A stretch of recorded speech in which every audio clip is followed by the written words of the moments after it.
Aminado si Philippine Olympic Committee President Abraham Bambol Tolentino na may iba sana siyang plano sa kung sino ang magbibitbit ng bandila ng Pilipinas sa pagsisimula ng Paris Olympics. Yan ang ulat ni Rafael Bandayrel.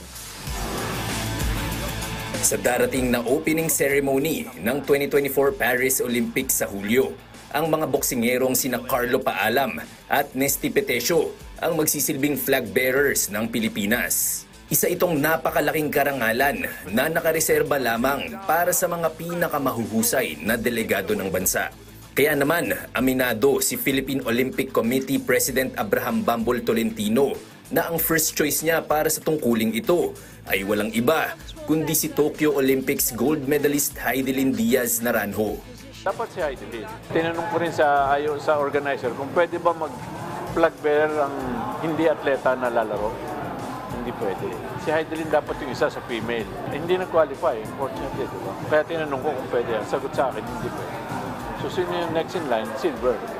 Nesty and Carlo. Both silver. Nagkataon lang na talaga pares boxing. Wala tayong magagawa. Sila yung silver.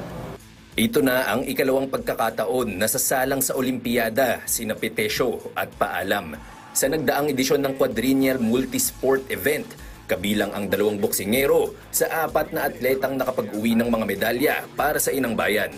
Rafael Bandayrel para sa Pambansang TV sa Bagong Pilipinas.